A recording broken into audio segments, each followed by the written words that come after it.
안녕하세요. 오늘의 사연입니다. 구독과 좋아요 한 번씩 부탁드릴게요. 바로 사연 시작하겠습니다. 제 이름은 하유진이고 올해 30살이에요. 경기도에 살고 있고 동갑인 남편과 딸 할인이랑 셋이서 살고 있어요. 우리 집은 제가 일을 하고 남편은 전업주부예요.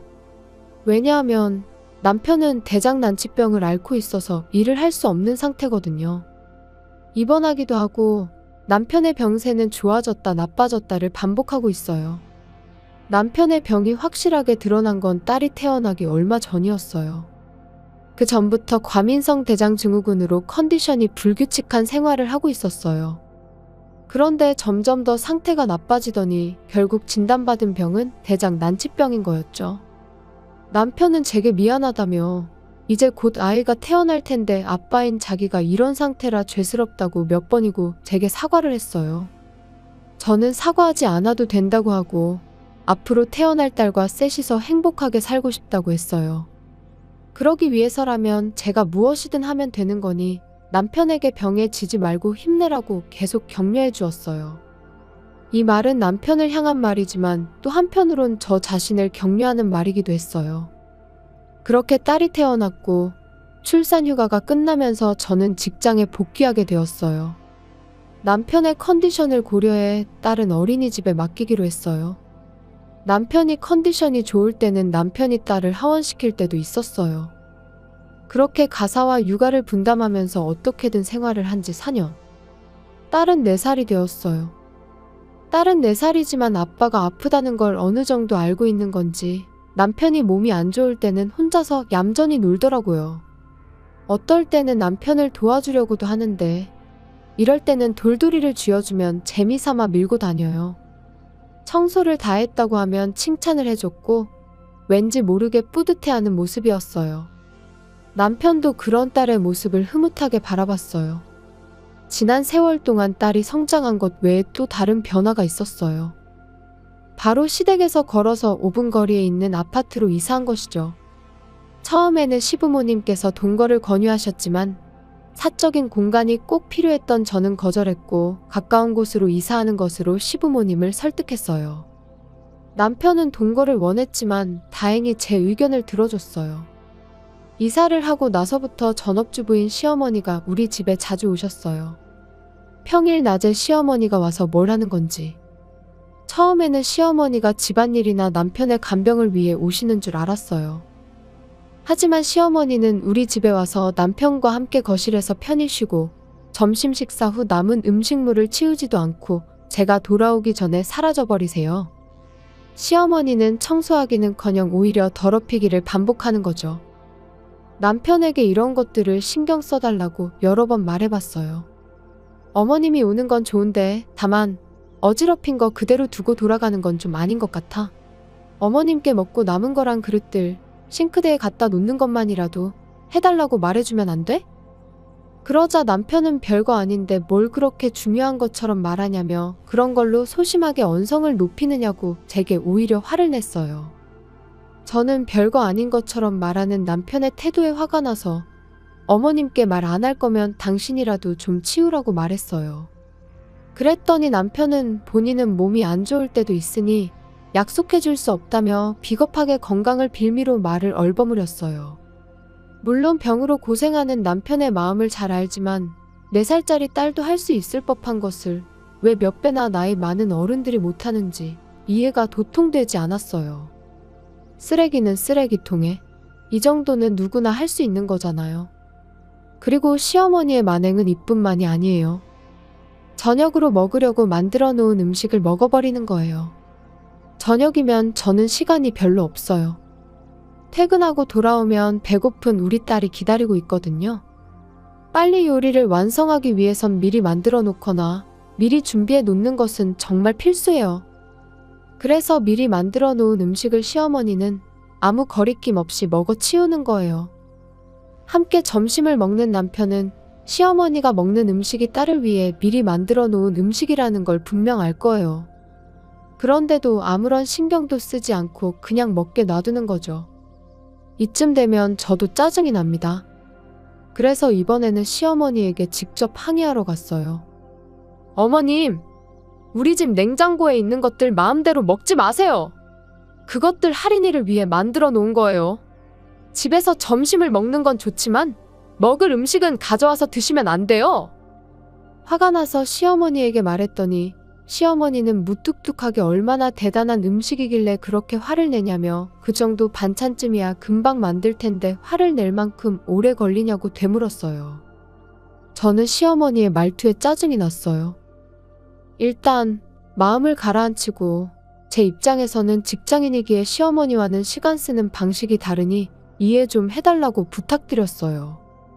그랬더니 시어머니가 전업주부로 지낸다고 지금 무시하는 거냐며 일한다고 유세 떠는 거냐며 나무라시는데 너무 황당했어요. 이렇게 계속 서로가 자기 주장만 내세운다면 답이 나오지 않을 것 같았어요. 그때 마침 시아버지가 들어오셨는데 무슨 일이냐고 물으셨어요. 시어머니가 바로 입을 여셨는데 자기에게 유리하게만 이야기하시는 거예요. 시아버지는 그냥 가만히 듣기만 하셨어요. 시어머니의 이야기가 끝나자 제 이야기도 들어보겠다고 하셨어요. 양측의 주장을 듣고 시아버지가 내린 판단은 어머님이 저를 괴롭히는 것 같다는 거였어요. 그래서 당분간은 우리 집에 가지 말라며 시어머니께 호통치셨어요. 다행히 저희 완전한 승리로 끝났어요. 정말 시아버지께 너무 고마웠어요. 하지만 시어머니는 이대로 물러설 수 없었을 거예요. 남편을 끌어들여 저를 향한 복수를 생각하는 것 같았어요. 그리고 정말 시어머니는 우리 집에 오지 않으셨어요.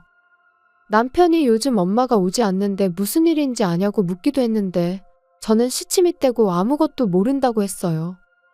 남편에게 괜히 다 말해서 시어머니에게 동정이라도 받으면 또 곤란한 일이 생길 것 같아 그냥 조용히 넘어가고 싶었거든요. 그로부터 3개월이 지났을 때였어요. 솔직히 한 달쯤 지나면 또 우리 집에 오지 않을까 라고 생각했었던 터라 앞으로 무슨 일이 생길까봐 걱정이 될 정도였어요.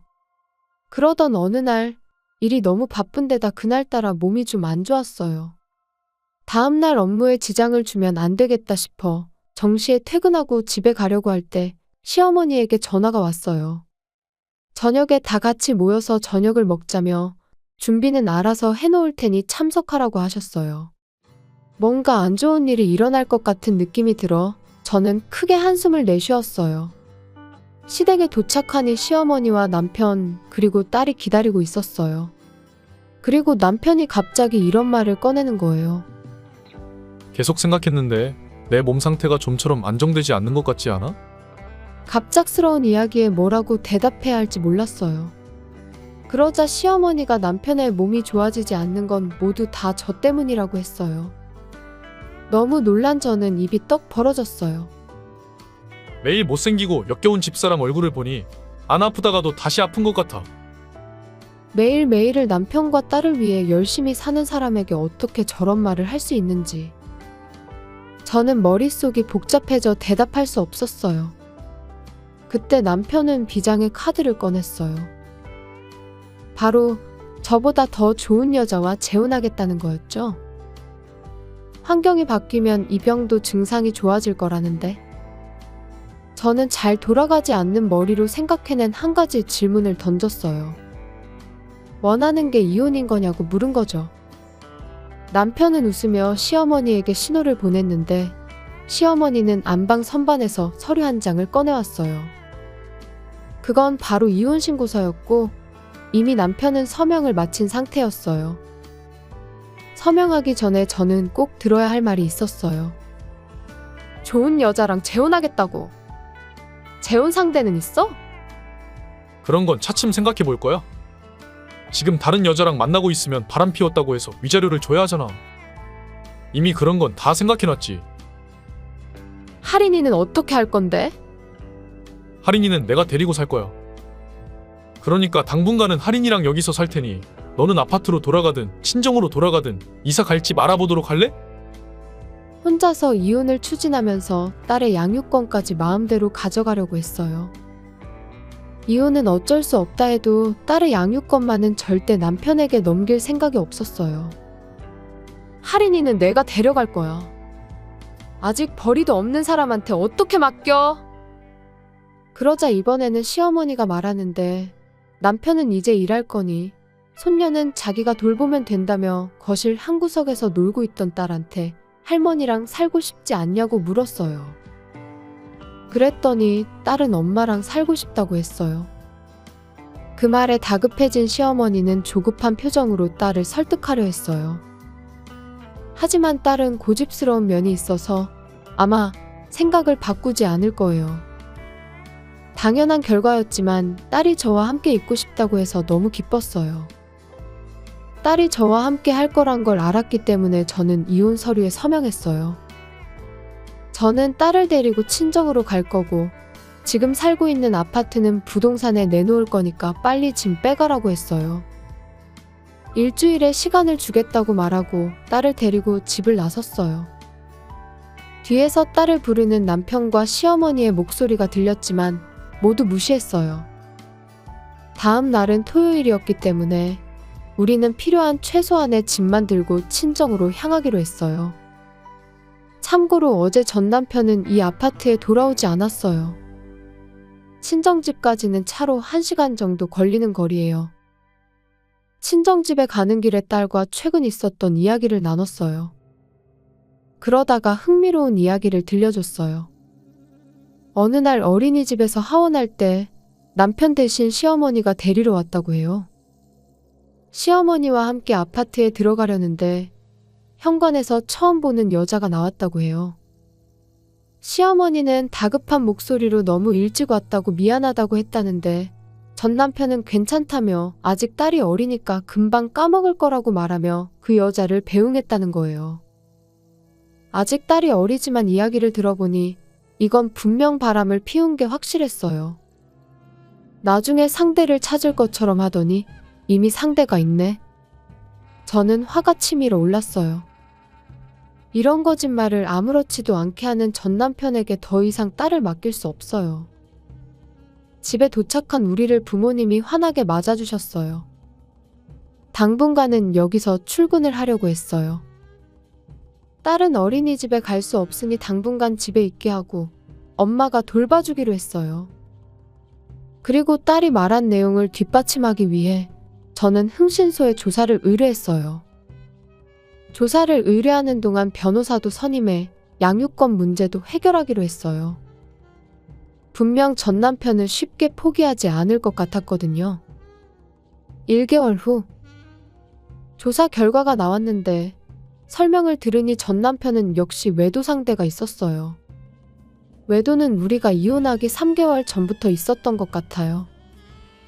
전 남편은 몸이 안 좋은 날에는 여자를 집으로 데려오고 몸이 좋은 날에는 대낮부터 당당하게 데이트를 하고 있었던 거죠. 상간녀는 아직 20대 여자였어요. 저는 문득 이런 의문이 떠올랐어요. 이 두 사람은 도대체 어디서 만났을까?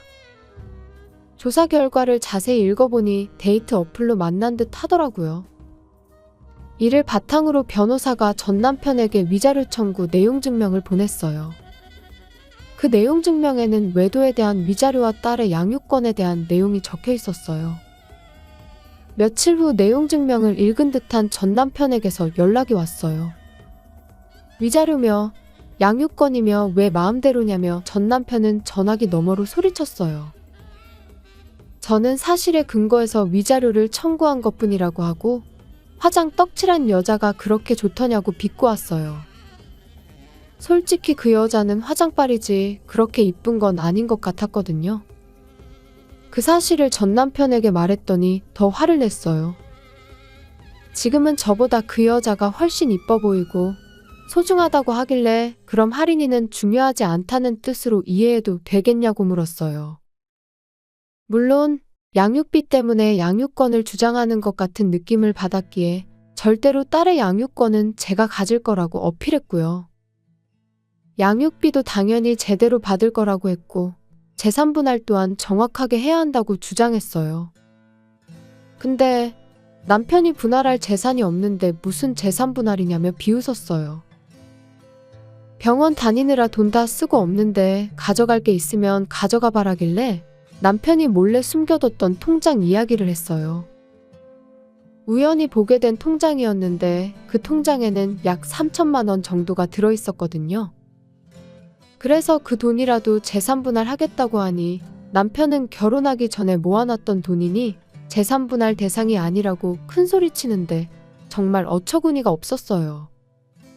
그런 돈이 있으면서 경제적으로 힘들 때 언제나 저한테만 의지하던 게 생각나 정말 전 남편은 제정신이 아니구나 하는 생각이 들어 소름 돋았어요. 정말 돈에 환장한 인간이란 걸 이제 알게 된 거죠. 저는 어쩔 수 없이 위자료나 제대로 준비하라고 말하고 그 상간녀와 잘 먹고 잘 살라고 말한 뒤 전화를 끊고 차단해버렸어요. 과연 잘 먹고 잘 살지? 버림받지는 않으면 다행이겠네요. 저는 앞으로 변호사에게 모든 걸 맡길 생각으로 메시지도 차단했어요. 그 뒤에 변호사의 이야기를 들어보니 이혼의 주범은 아무래도 시어머니였던 것 같아요. 시아버지에게 혼이 난 걸 빌미로 전 남편까지 끌어들여 저를 궁지에 몰아넣으려 했던 거였죠. 이 사실을 즉시 시아버지에게 말씀드렸어요. 그랬더니 시아버지는 시어머니와의 관계를 다시 생각해보겠다고 하시더라고요. 전 남편은 결국 위자료를 주기 위해 빚을 냈다고 하더라고요. 상대 여자는 도둑이 제발 저리듯이 사라져버렸고 저는 그 여자에게도 위자료 청구를 했어요. 반면 저는 딸과 함께 잘 살고 있는 중이에요. 새로 이사한 집은 회사나 친정집에서 좋은 곳에 위치해서 부모님이 놀러 오시기도 쉬운 곳이에요. 전 남편에게 딸은 되도록 보여주지 않고 있어요. 양육비도 제대로 못 주는 남자가 무슨 염치로 딸을 볼 자격이 있을까요? 앞으로는 딸의 행복만 생각하면서 열심히 살아보렵니다. 시청해주셔서 감사합니다. 그럼 다음 영상에서 다시 뵙겠습니다.